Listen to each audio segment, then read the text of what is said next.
Welcome back headline షోకి స్వాగతం. Headline షోలో పార్టిసిపేట్ చేయడానికి టీఆర్ఎస్ లీడర్ భానుప్రసాద్ గారు ఇక్కడికి వచ్చారు. అలాగే టీ కాంగ్రెస్ నుంచి మహేష్ గారు కూడా స్టూడియోకి వచ్చారు. బీజేపీ నాయకులు వేణుగోపాల్ రెడ్డి గారు కూడా స్టూడియోలో ఉన్నారు. ఇక విజయవాడ నుంచి వైఎస్ఆర్సీపీ నేత గౌతమ్ రెడ్డి గారు కూడా ఈ డిస్కషన్లో పార్టిసిపేట్ చేయబోతున్నారు. ముందుగా సిఆర్డీఏ ప్రాంతంలో నిన్న వైఎస్ జగన్ చేసిన ఆ ధర్నా సందర్భంగా చేసిన కీలక వ్యాఖ్యల అంశాన్ని చర్చిద్దాం. ముందుగా విజయవాడ నుంచి గౌతమ్ రెడ్డి గారు, గుడ్ మార్నింగ్ అండి. గుడ్ మార్నింగ్ అండి. సార్, నేను సిఆర్డీఏ ప్రాంతంలో మీరు పెద్ద ఎత్తున ఆందోళన చేయడం జరిగింది. ఆందోళనకి స్పందన ఎలా వచ్చింది?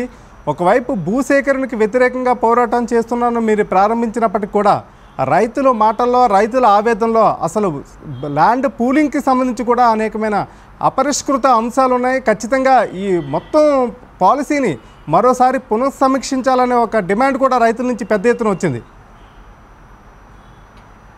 ఆల్రెడీ గవర్నమెంట్ చెప్పేటువంటి మాటల్లో నిజం లేదు అనేటువంటిది స్పష్టంగా కనపడేటువంటిది. దానిలో భాగంగానే అంత పెద్ద ఎత్తున రైతాంగం కానీ రైతు కూలీలు కానీ అక్కడికి హాజరవటం జరిగింది. ఆ జరిగినటువంటి సందర్భంలో కూడా చెప్పేటువంటిది, రైతులు కూడా మాట్లాడినటువంటి సందర్భంలో వెలుబుచ్చినటువంటి అంశాలు కూడా కేటగారికల్గా కూడా ఉన్నాయి. 33,000 ఎకరాలు సేకరించాం, ఆ తర్వాత మేము డైరెక్ట్గా నోటిఫికేషన్ ఇస్తున్నాం అనేటువంటి చెప్పడం జరుగుతూ ఉంది. ఇచ్చినటువంటి నోటిఫికేషన్లో కూడా గుర్తు తెలియనటువంటి వ్యక్తుల పేరు అనేటువంటిది లేదు అనేటువంటిది ఒక నోటిఫికేషన్ జారీ చేశారు. నోటిఫికేషన్ జారీ చేసినటువంటి సమయంలోనే అంతకు ముందే బలవంతపు భూసేకరణ అనేటువంటిది కరెక్ట్ కాదు అనేటువంటి ఉద్దేశంతోనే 33,000 ఎకరాలకు సంబంధించి 10,460 మంది 8,700 చిల్లర ఎకరాలని మా భూములు మాకు ఇచ్చేయండి అనేటువంటిది మరలా ఒక అప్లికేషన్ పెట్టడం జరిగింది. 9.5 అలాంటిది ఉండేటువంటి దాంట్లో. దీనిలో ఆ సందర్భాన్ని పురస్కరించుకుని మరొక అడుగు ముందుకేసి భూసేకరణకి సంబంధించి నోటిఫికేషన్ అనేటువంటిది ఇవ్వడం అనేటువంటి జరిగింది. సమీకరణ పోయి సేకరణ అనేటువంటిది వచ్చినటువంటి సందర్భంలో వచ్చినటువంటి దీనిలో మీరు తీసుకునేటువంటి దానిలో భయపెట్టేటువంటి పరిస్థితి. కానీ ఇవాళ ఇంకొకటి కూడా తెర మీదకి రావడం జరిగింది. విజయవాడ నగరం నుంచి హైకోర్టులో ఒక అతను పిటిషన్ వేయడం జరిగింది. 28వ తారీఖు వరకు కూడా, ఇవాటి వరకు కూడా డైరెక్ట్గా స్టే ఉంది. స్టే ఉన్న సందర్భంలోనే గవర్నమెంటే సిఆర్డీఏ కమిషనర్ గారు దానిలో ఒక పిటిషన్ ఫైల్ చేయడం అనేది నెంబర్ 171 కింద. కానీ దీనిలో ఏమని చెప్తున్నారు, వాళ్ళు నోటిఫికేషన్ ద్వారా భూములన్నీ లాక్కుంటామనేటువంటి చెప్తా ఉన్నారు. ఇది చట్ట విరుద్ధమైనటువంటిది అనేటువంటిది కూడా ఆ అంశం లేవనెత్తడం జరిగింది. కానీ ఏదైనా బలవంతంగా వాళ్ళు తీసుకోవడం కరెక్ట్ కాదనేటువంటిది. రాజధాని నగరం కట్టడానికే ఇబ్బంది లేదు. అదే తుళ్ళూరు ప్రాంతం నుంచి పడమర భాగానికి తీసుకోవాల్సినటువంటి అవసరం ఉంది. అదే తూర్పు భాగానికి వచ్చేపాటికి ఒక్కొక్క ఎకరంలో 3 పంటలు పండుతున్నాయి సంవత్సరానికి. వీటన్నిటినీ కాదనేటువంటి ఉద్దేశంతో ఇవి చేస్తున్నటువంటి సరైనట్టు కాదన్నారు. ఎందుకు పడమర పక్క భాగానికి వెళ్ళలేదంటే చంద్రబాబు నాయుడికి సంబంధించిన అనుంగులు ఎవరైతే ఉన్నారో వారందరూ కూడా భూములు కొనుగోలు చేయటం అనేది జరిగింది. నేను చెప్పినటువంటి మాట కాదండి, డైరెక్ట్గా సుజనా చౌదరి గారే చెప్పారు. నేను భూములు కొనుక్కోవడం తప్ప, మేము కొన్నాము నష్టమా మీకే వచ్చింది అనేటువంటిది కూడా అడిగారు. అందుకే అన్నాం, 10,000 నుంచి ₹1,00,000 ఎకరం ఉండేటువంటి దాన్ని ఇవాళ రాజధాని బోర్డర్లో అవతల పక్కన పడవర పక్క భాగాల తుళ్ళూరు పక్కన కొంటే అవి ఇవాళ కోట్లాది రూపాయలు అయినాయి. ఎక్కడైతే పెనుమాక, ఉండవల్లి, తాడేపల్లి గ్రామాల్లో ఉండేటువంటి ఒక్కొక్క ఎకరం 6 కోట్ల నుంచి 10 కోట్లు జరిగేటువంటి దాన్ని ఇవాళ అర్ధంతరంగా లాక్కుంటున్నారు అనేటువంటిది ఆ ప్రజానికి చెప్పడం జరిగింది. ఒక్క ఎకరం ఉన్నా కానీ కుటుంబంలో 5గురిని పోషించుకుంటున్నాము, ఇది ఆపండి దయచేసి అన్నారు. దానికి భరోసాగా జగన్మోహన్ రెడ్డి గారు తలపెట్టిన ధర్నాకి మాత్రం పూర్తి స్థాయి మద్దతుని ఇవ్వటం అనేటువంటి జరిగిందండి. గౌతమ్ రెడ్డి గారు, చాలామంది రైతులు అక్కడ మాట్లాడిన సందర్భంలో విపక్ష పార్టీగా మీరు ఇచ్చిన హామీ ఏంటి? అలాగే కొన్ని అంశాలను కూడా ప్రస్తావించినప్పుడు కొన్ని రకమైన లోపాలను కూడా ఎత్తి చూపట్టడం జరిగింది. అయితే రైతులకు భరోసాగా మీరు ఇచ్చిన మాట ఏంటి? అక్కడ ఎటువంటి పరిస్థితుల్లో కూడా బలవంతంగా భూసేకరణ చేయటం అనేటువంటి సరైనటువంటి కాదు అనేది జగన్మోహన్ రెడ్డి గారు ఇవ్వటం జరిగింది. ఒకవేళ బలవంతంగా భూమిని లాక్కునేటువంటి ప్రయత్నం ఏదైతే నోటిఫికేషన్ ద్వారా భూసేకరణ అనేటువంటిది, భూ సమీకరణ కాకుండా సేకరణ అనేటువంటిది అంశాన్ని తీసుకొచ్చి లాక్కుంటారో అటువంటి భూములన్నింటినీ కూడా ఈ ప్రభుత్వం పడిపోయిన అనంతరం ఎటువంటి పరిస్థితుల్లో జగన్మోహన్ రెడ్డి గారు వచ్చిన వెంటనే ఆ భూములన్నింటినీ కూడా వారందరికీ కూడా అప్పచెప్తాం అనేటువంటిది భరోసా ఇవ్వటం అనేటువంటి జరిగిందండి. ఇప్పటికి కూడా ఈ ప్రభుత్వం మీద పూర్తి స్థాయి ఒత్తిడి మేము తీసుకొస్తాం, మాతో కలిసి వచ్చేటువంటి అన్ని పార్టీలను కూడా కలుపుకుంటాం అనేట్టు కూడా చెప్పారు. ఇప్పటికైనా చంద్రబాబు నాయుడు గారు చిత్తశుద్ధి కలిగినటువంటి పద్ధతిలో మాట్లాడాలి, ఒత్తిడి తీసుకురావాలి, మోడీ గారి మీద ఒత్తిడి తీసుకునే ప్రయత్నం చేయాలనేటువంటి కూడా చెప్పుకున్నాం. ఓకే ఓకే భానుప్రసాద్ గారు, వాస్తవంగా సిఆర్డీఏ ప్రాంతంలో భూ సమీకరణకు వ్యతిరేకంగా ఒక ధర్నా పెడితే అసలు భూసేకరణ ఇష్యూకి వ్యతిరేకంగానే కాదు, ల్యాండ్ పూలింగ్లో కూడా ఇంకా డాక్యుమెంటేషన్ల ప్రక్రియ పూర్తి కాలేదు, మాకు ఇవ్వాల్సిన పరిహారం కూడా అందలేదు, రైతు కూలీల గణాంకాలు కూడా పూర్తి చేయలేదు, వారికి నెలకి కొంత భృతి కింద ఇస్తామన్నారు, ఆ భృతి అంశం కూడా ప్రభుత్వం ఇప్పటివరకు ఇలా చాలా ఇష్యూస్ బయటికి రావడం జరిగింది. మీరేమంటారు? అంటే గతంలో ల్యాండ్ పూలింగ్ సమయంలో రైతులకి కొన్ని వాగ్దానాలు చేసిన సందర్భాలు, ఆ వాగ్దానాలని ఫుల్ఫిల్ చేసి ఉన్నట్టయితే ఈరోజు కొత్తగా ఏదైనా వాగ్దానాలు ఇస్తే వాళ్ళకి నమ్మకం విశ్వాసం కలిగేటువంటి అవకాశం ఉండే. గౌతమ్ రెడ్డి గారు చెప్పినట్టుగా చంద్రబాబు నాయుడు గారికి ఇటువంటి చరిత్ర గతంలో కూడా ఉంది. తన అస్మదీయులకి, తన చుట్టూ ఉండేటువంటి తన బంధుగణానికి లబ్ధి జరిగే విధంగా ప్రాజెక్టులను నిర్వహించేటువంటి చరిత్ర చంద్రబాబు నాయుడు గారికి ఉంది. గతంలో హైదరాబాద్లో సైబరాబాద్ నిర్మాణం చేసిన సందర్భంలో కూడా తనకు సంబంధించినటువంటి కొంతమందికి సంబంధించినటువంటి భూముల్ని ఆ సైబరాబాద్ నుంచి మినహాయిస్తూ సైబర్ టవర్స్కి ఆనుకుని ఇన్సైడర్ ట్రేడింగ్ లాగా ప్రభుత్వంలో కూడా ఏకంగా ఇన్సైడర్ ట్రేడింగ్, పలానా చోట ఇది వస్తుంది మీరు ఆ పక్కన కొనుక్కోండి అన్న రకమైన ట్రేడింగ్ జరిగింది. ఆ రకమైనటువంటి చరిత్ర ఉంది. అంటే దీని విషయంలో ఈరోజు నేను ప్రశ్నించడం కాదు, గతంలో ఎన్నో సందర్భాల్లో కూడా మీరు సైబరాబాద్ పేరు మీద చేసినటువంటి అన్యాయాల మీద రండి చర్చకు రండి, బహిరంగ చర్చకు రండి అంటే ఏ రోజు కూడా తెలుగుదేశం పార్టీకి సంబంధించిన వాళ్ళు కానీ ఆ పార్టీ నుంచి ఉన్నటువంటి నాయకులు కానీ ఒక్కరోజు కూడా స్పందించినటువంటి చరిత్ర లేదు. ఎన్నో సందర్భాలుగా ఆ రోజు నేను కాంగ్రెస్లో ఉన్నప్పుడు సిఎల్పి నుంచి కానివ్వండి, లేకపోతే వివిధ ప్లాట్ఫామ్స్ నుంచి కూడా వాళ్ళను ఛాలెంజ్ చేసినా కూడా ఏ రోజు కూడా వాళ్ళు రాలేదు. ఈరోజు సైబర్ టవర్స్కి పక్కనే ఆనుకుని ఉన్నటువంటి భూములు మురళీమోహన్వి కానివ్వండి, ఇంకా ఇతర వాళ్ళందరికీ కానివ్వండి, వాటన్నిటిని కూడా ఆ రోజు సైబరాబాద్ నుంచి పక్కన పెట్టారు. సైబరాబాద్ డెవలప్మెంట్ అథారిటీ క్రియేట్ చేసి ఆ సైబరాబాద్ డెవలప్మెంట్ అథారిటీలో తన బంధుగణానికి సంబంధించినటువంటి 200 ఎకరాలు మాత్రం దాన్ని డిలీట్ చేసినటువంటి పరిస్థితి ఉంది. ఈరోజు అదే అనుభవాన్ని గతంలో చేసినటువంటి ఇక్కడ చేసినటువంటి కార్యక్రమాన్ని ఈరోజు ఆయన అక్కడ చేస్తున్నటువంటి కార్యక్రమం. అంటే ఈరోజు ఏ తెలంగాణలో ఇంత పెద్ద ఎత్తున ఉద్యమాలు వచ్చాయంటే ఆ రోజు ఉన్నటువంటి ప్రభుత్వాలు ఆ ప్రాంతానికి సంబంధించినటువంటి తన చుట్టూ, అంటే ఆ ప్రాంతమా ఈ ప్రాంతమా అనేది కాదు, దోపిడికి ఏ ప్రాంతం అనేది లేదనేది ఈరోజు ప్రూవ్ అవుతున్నది. ఈరోజు చంద్రబాబు నాయుడు గారు చేస్తున్నటువంటిది ప్రూవ్ అవుతుంది. కానీ ఆ రోజు ఏం చేశానంటే ఆ ప్రాంతానికి సంబంధించినటువంటి వాళ్ళు కాబట్టి ఇక్కడ ఉద్యమాలు వచ్చినాయి. ఈరోజు రేపు పొద్దున ఇటువంటి తన చుట్టూ ముఖ్యమంత్రి తన చుట్టూ ఉన్నటువంటి నలుగురికి చేసేటువంటి కార్యక్రమాలు కనుక ఇది చేస్తూ రైతులను పొట్టగొట్టేటువంటి కార్యక్రమాలు కనుక జరిగినట్టయితే కనుక డెఫినెట్గా అక్కడ కూడా రేపు రాబోయే ఉద్యమాలు చాలా పెద్ద ఎత్తున ఉంటాయి. భూములు బలవంతపు సేకరణ కానీ బలవంతపు పూలింగ్ కానీ అంటే సమీకరణ కానీ దాన్ని కాంగ్రెస్ పార్టీ పూర్తిగా వ్యతిరేకిస్తుంది. గతంలోని మేధా పాట్కర్ గారిని తీసుకొచ్చి వామపక్షాలతో కలిసి అనేక ఉద్యమాలు చేసింది. ఇంకా ముందు కూడా విపక్షాలైన జగన్ గారితో కలిసి కూడా అనేక ఉద్యమాలు చేయడానికి కాంగ్రెస్ పార్టీ అక్కడ సిద్ధంగా ఉంది. ఖచ్చితంగా ఈ ప్రక్రియను అడ్డుకోవడానికి కాంగ్రెస్ పార్టీ సిద్ధంగా ఉంది.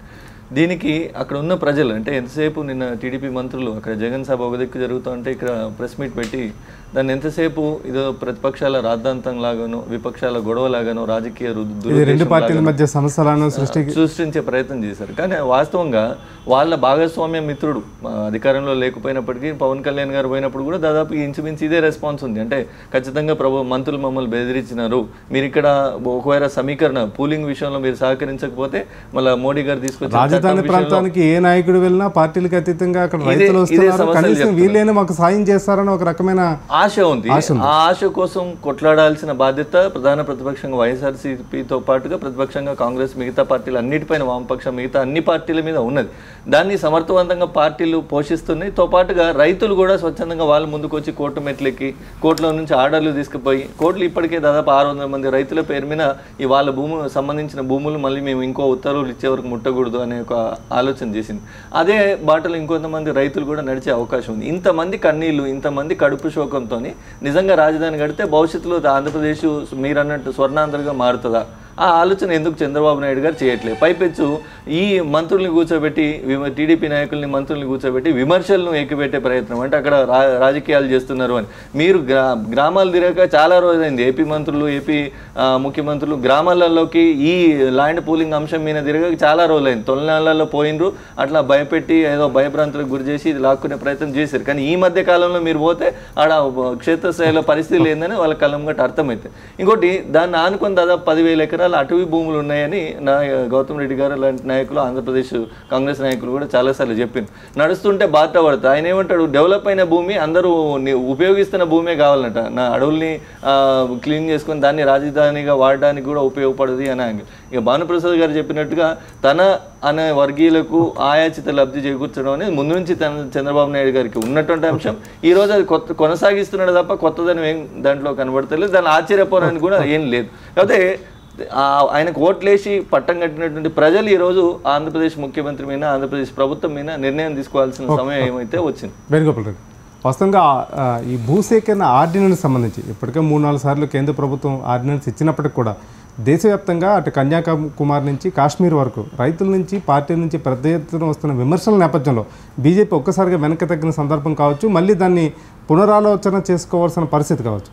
ఈ నేపథ్యంలో ఇటుపక్క రాష్ట్ర ప్రభుత్వం హడావుడిగా భూసేకరణకు సంబంధించి నోటిఫికేషన్ రిలీజ్ చేయడం, ఒకవైపు ల్యాండ్ పూలింగ్ మీద వివాదాలు కొనసాగుతుండగానే, ల్యాండ్ పూలింగ్లో కేసులు కోర్టులో నడుస్తుండగానే మరోసారి భూసేకరణ పేరిట రైతులను ఇబ్బంది పెట్టే ప్రక్రియని మీరు ఎట్లా చూస్తారో? అసలు వాస్తవంగా కేంద్ర ప్రభుత్వం దీనిపై ఏమైనా, మీరు మిత్రపక్షం కాబట్టి కేంద్ర ప్రభుత్వంలో ఇటు రాష్ట్ర ప్రభుత్వంలో అధికారం పంచుకున్నారు కాబట్టి మీరేమైనా గైడ్లైన్స్ ఇచ్చారా, లేకపోతే ఇద్దరు కలిపి ఒకే నిర్ణయం తీసుకున్నారా? ఒక విషయం ఫస్ట్ మీకు స్పష్టంగా చెప్తున్నారు. ఆంధ్రప్రదేశ్ గవర్నమెంట్ వచ్చినప్పుడు వాళ్ళు పెట్టుకున్న మేనిఫెస్టో వాళ్ళ పార్టీ నుంచి పెట్టుకున్నారు. బీజేపీ టీడీపీ 2 పార్టీలు కలిసి మేనిఫెస్టో పెట్టలేదు. ఇది తెలుగుదేశం పార్టీ అక్కడ కలిపి పెట్టుకున్న మేనిఫెస్టో, ఇక్కడ కూడా మేనిఫెస్టో పెట్టలేదు. కాబట్టి ఇంకా పొత్తు ఉన్నంత మాత్రాన, అక్కడ వాళ్ళు పరిపాలించినంత మాత్రాన మొత్తం వాళ్ళు చేసే పాపాలని బీజేపీకి సంబంధం లేదు. ఒకటి నెంబర్ 1. నెంబర్ 2 ఏంటంటే 2004లో ఈ చంద్రబాబు నాయుడు కార్పొరేట్ కల్చర్ మనస్తత్వమే ఆ రోజు ఓటమి ప్రధాన కారణం ఏందనే విషయం వాళ్ళు గమనించకపోవడం కూడా దురదృష్టకరం. ఎందుకు నేను ఈ విషయం చెప్తున్నా అంటే, దేశంలో ఇప్పటివరకు ఏ రాజధాని కూడా ఇన్ని వేల ఎకరాలు సేకరించలేదు. అసలు ఆయన ఈ భూములు రాజధాని కొరకు ప్రతిపక్షాలను సంప్రదించకుండా, అందరినీ కలుపుకొని పోకుండా వేలాది ఎకరాలు సేకరించడం ఏదైతే ఉన్నదో, అది 3 పంటలు పండే భూములు. కోట్లు చెప్పినా కూడా దాన్ని పట్టించుకోకుండా పోవడం. రాజధాని కట్టాలి, భూసేకరణ చేయాలి. ఎవరు రాజధాని కట్టాలన్నా, ఏ ప్రభుత్వం ఉన్నా భూసేకరణ చేయాల్సిందే, రాజధాని కట్టాల్సిందే. దానికి నేను వ్యతిరేకం కాదు, కానీ కొంత వ్యవహార జ్ఞానం అవసరం. అయితే అక్కడ ఒక మంచి వాతావరణం, అంటే వాళ్ళు కొన్ని వాస్తు, తర్వాత నది ఉండాలని, ఉత్తరం ఉండాలని, అది ఉండాలని రకరకాలు పెట్టుకున్నారు. సరే, ఒకవేళ అక్కడ సేకరించినప్పుడు అంత కాస్ట్ ల్యాండ్స్, అక్కడ మంచి వాతావరణం ఉన్నప్పుడు అక్కడ రియల్ ఎస్టేట్ జరగకుండా చూసి, ల్యాండ్ మాఫియాలు రాకుండా చూసి, నీకు అవసరం అంతా మేరకు కొద్దిగా కనుక చేసుకునేది ఉంటే ఏ ఇబ్బంది ఉండవు. ఎవరైనా మాట్లాడినా కూడా రే రాజధాని కట్టుకునేందుకో కొంత అవసరం ఉంటుంది అనేది ఆలోచించేవాళ్ళు. ఇవాళ ఆర్డినెన్స్ వచ్చినా కూడా, రేపు ఆర్డినెన్స్ టైం అయిపోయినా కూడా సరే 2013 యాక్ట్ ప్రకారం కూడా 1:2 ఇచ్చి తీసుకునేందుకు అవకాశాలు ఉన్నాయి. కానీ ఇప్పుడు చట్టాన్ని అట్లా పక్కకు పెట్టి చూసినా కూడా, నైతికంగా చూసినప్పుడు ఇన్ని వేల ఎకరాలు సేకరించడం అనేది వివాదానికి ప్రధాన కారణం. ఇన్ని వేల ఎకరాలు కనుక సేకరించకపోయేది ఉంటే, ఏ 2-3 వేల ఎకరాలు కనుక సేకరించుకునేది ఉంటే, ఒకవేళ ప్రజలు ల్యాండే కావాలంటే ఎక్కడైనా ఇచ్చేందుకు కూడా అవకాశం. ఇంకోటి ఏంటంటే, ఎక్కడైతే వేస్ట్ ల్యాండ్స్ ఉన్నాయో, విజయవాడ ఏరియాలో కూడా అప్లాండ్స్లో వేస్ట్ ల్యాండ్స్ ఉన్నాయి, అక్కడ కూడా అన్ని రైలు మార్గాలు, విమానాశ్రయం అన్నీ కట్టుకొని అక్కడ కూడా చేసుకునే అవకాశం ఉండే. అంటే వేస్ట్ ల్యాండ్స్ ఉన్న కాడ చేసుకునే అవకాశం ఉండే. కానీ ఇవన్నీ లేకుండా కేవలం మొండి పట్టుదలతోని ఇన్ని వేల ఎకరాలు చేసుకొని అనుచరులందరికీ కృష్ణానదికి పడమట వైపు కానీ, ఇటువైపు అటువైపు అంత భూసేకరణ చేసుకుంటూ, కొంత ప్రైవేటులు వచ్చి పెట్టుబడులు పెట్టి అగోసగో కొనిపారేసి ఆ రేటు పెంచేసుకొని ఈ దుర్మార్గంగా ఈ వ్యవహారం అంతా చేయడం ఏదైతే ఉన్నదో ఇది బదనామవుతున్నది. మేము ఇప్పటికే 1500 కోట్లు ఇచ్చినాం రాజధానికి. అయితే 1500 కోట్లు చాలా ఎక్కువ రాజధాని నిర్మాణానికి, ఇంకా 20,000 కోట్లు ఇవ్వాలని చెప్పారు. అయితే ఇవన్నీ మేము ఎందుకు చెప్తున్నామంటే, ఈ రకమైన దురాశ, అత్యాశ, ప్రజల్ని పీడించడం, వేల ఎకరాలు సేకరించడం, ఇది ప్రజాస్వామ్యం. నిధులకి ఆయన వేస్తున్న ప్లాన్లకి మేమేమంటారా, మేము నిధులు ఎంత ఇస్తానం అనేది పక్కకు పెట్టినా కూడా, ఇప్పుడు ఆయన 1 లక్షల కోట్లు, 2 లక్షల కోట్లు, 1 లక్ష కోట్లు అంటే ఆల్రెడీ ఇప్పుడు మేము పెంచిన 10%నే 1,20,000 కోట్లు వస్తున్నాయి. తెలంగాణ గవర్నమెంట్కు 95 లక్షలు వస్తున్నాయి 5 ఏళ్లలో, 95,000 కోట్లు, సారీ 95,000 కోట్లు వస్తున్నాయి. అక్కడ ఒక 1,20,000 కోట్లు వస్తున్నాయి. అంటే మేమేమంటున్నామంటే, అదే 14వ ఆర్థిక సంఘం సిఫారసుల మేరకు ఈ 5 సంవత్సరాలు మేము ఇస్తున్న దాంట్లో వస్తున్నాయి. అయితే మీరు వచ్చేదాన్ని ఎట్లా ఉపయోగించుకోవాలి, మీరు ఇచ్చిన వాగ్దానాలు ఎట్లా అమలు చేయాలనే దాని మీద పరిపాలన అంతా పక్కకు పోయి రాజధాని మీద కాన్సన్ట్రేషన్ అయ్యి 20,000 కోట్లు అది కరెక్ట్ కాదు. ఎందుకంటే ఏవైతే దాదాపు 95,000 కోట్లు అంటే కనుక సంవత్సరానికి 20,000 కోట్లు, కానీ కేంద్ర ప్రభుత్వం చేయాల్సినటువంటి బాధ్యతల నుంచి తప్పించుకునే అంతకంటే ఎక్కువనే. లేదు మీరు దాని నేను ఆ చర్చ పోదామంటే రెడీ. మీరు ఇక్కడ నేను కేంద్ర ప్రభుత్వం లెక్కలు చెప్తాను. 1 year లో వేణుగోపాల్ గారు, కేంద్రానికి రాష్ట్రాలకు వచ్చే నిధుల వ్యవహారం ఎంత, గతంలో నీతి ఆయోగ్ రాకముందు వచ్చే నిధులన్నీ, నీతి ఆయోగ్ వచ్చిన తర్వాత వచ్చే నిధులన్నీ, దాని మీద డిస్కషన్ రాజధాని అంశం కంప్లీట్. అయితే రాజధాని అంశం విషయంలో మాత్రం ఏంటంటే రాజధాని కట్టడం కానీ చేయడం కానీ కాకుండా ఈ దురాశతో కూడుకొని ఎక్కువ ల్యాండ్ పూల్ చేయడం, మంచి పంట భూములు చేయడం, ఇదంతా కూడా ప్రజలను ఆందోళనకు గురి చేస్తున్నది. రెండో రియల్ ఎస్టేట్ను కూడా కంట్రోల్ చేయకపోవడం కూడా ఆందోళనకు గురి చేస్తున్నది. ఇవాళ మొత్తం వ్యవసాయం పక్కకు పోయి ట్రేడ్ కల్చర్ రావడం కూడా ఆందోళనకు గురి చేస్తుంది. ఇప్పుడు మరి ఇన్ని అవినీతి రహిత పాలన అందిస్తామని అధికారంలోకి వచ్చి దేశం మొత్తం తిరిగినట్టు మోడీ గారికి ఆంధ్రప్రదేశ్లో అక్రమంగా, అన్యాయంగా, ఆశ్రిత పక్షపాతంతో, రాజకీయ పక్షపాతంతో తన అనుయులకు సంబంధించిన భూములు వదిలేసి పేద రైతు కూలీల పొట్టగొట్టి 3 పంటలు పండే భూములు లాక్కుంటున్నారు కదా. మరి ఇది బీజేపీ పార్టీకి, కేంద్రంలో ఉన్న ప్రభుత్వానికి ఎందుకు కనబడతలేదు? మీ రాజకీయ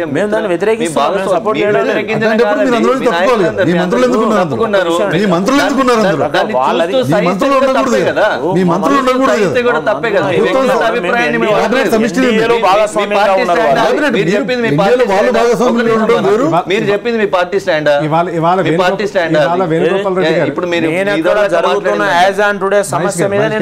వేణుగోపాల్ రెడ్డి గారు మాట్లాడిన మాటలు బీజేపీలో ఉన్న కేంద్ర మంత్రుల్లో కానీ రాష్ట్రంలో ఉన్న కేంద్ర మంత్రులు కానీ మాట్లాడటం లేదనేది వాస్తవం. ఒక విషయం అండి, ఇప్పుడు ఎట్లున్నాయంటే వాస్తవం మాట్లాడితే రాజకీయాలను తెచ్చిపెడతారు, వాస్తవం మాట్లాడకపోతే వాస్తవం మాట్లాడతలేరంటారు. మేమేమన్నామంటే నేను నా పర్సనల్ అభిప్రాయం వేణుగోపాల్ రెడ్డిగా పర్సనల్ అండ్ పార్టీ అభిప్రాయం నేను చెప్తున్నా అండి. అక్కడ ఎక్కువ ల్యాండ్ సేకరించడం వలన ఈ సమస్య వచ్చింది అనేది మా అభిప్రాయం. అవసరానికి మించి ల్యాండ్ అయితే ఫెడరల్ స్ట్రక్చర్లో అక్కడ రాష్ట్ర ప్రభుత్వాలు, ఇక్కడ తెలంగాణ ప్రభుత్వం ఉన్నది, అక్కడ ఇంకొక ప్రభుత్వం ఉన్నది.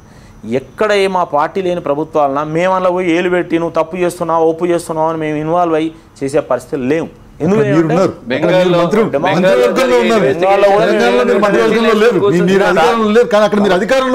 భానుప్రసాద్ గారు అంటున్నారు ఇక్కడ మేము మంత్రులు ఉన్నారు, తప్పులు జరుగుతున్నప్పుడు ఎందుకు నిలదీయడం లేదు? ఇప్పుడు అధికారంలో ఉన్నప్పుడు వాళ్ళతో భాగస్వామ్యం ఉన్నప్పుడు పత్రికలకు చెప్తారా ఏంది? మేము ఎన్ని చెప్పాలో చెప్తున్నాం, ఎన్ని మాట్లాడ ఆఖరికి మా మంత్రులు రాజీనామా వరకు కూడా లేరు, ఆ విషయాలు బయటికి రాలేదు. కాబట్టి మేము ఏమంటున్నాం అంటే మేము మాట్లాడేది మాట్లాడుతున్నాం. కాబట్టి పత్రికలు రానంత మాత్రాన, మీకు వెళ్ళనంత మాత్రాన చంద్రబాబుని అంత భుజాన మీద ఎక్కించుకొని మేము తిరుగుతామని మీరు అనుకోవద్దు. మేము చెప్పే కాడ చెప్తున్నాం, మాట్లాడే కాడ మాట్లాడుతున్నాం. గౌతమ్ రెడ్డి గారు, వేణుగోపాల్ రెడ్డి గారు మాట్లాడినటువంటి అంశంలో ఆయనకి కొంత అభినందన చెప్పాలి, కానీ వారి నాయకులు మాట్లాడేటువంటిది చాలా తేడా ఉంది. చాలా విషయాలు బయటికి రావట్లేదు. గౌతమ్ రెడ్డి గారు సార్, చాలా విషయాలు బయటికి రావట్లేదు, మేమేమి చంద్రబాబును భుజాల మీదకి ఎత్తుకొని తిరగటం లేదా అని స్పష్టంగా చెప్తున్నారు. నేను అందుకే చెప్తున్నా, మా ఆంధ్ర నాయకులే ఢిల్లీ దాకా పోయి కంప్లైంట్ చేసిండ్రు, కానీ అవన్నీ ఇప్పుడు పేర్లు చెప్పడం బాగుండదు టీవీలో.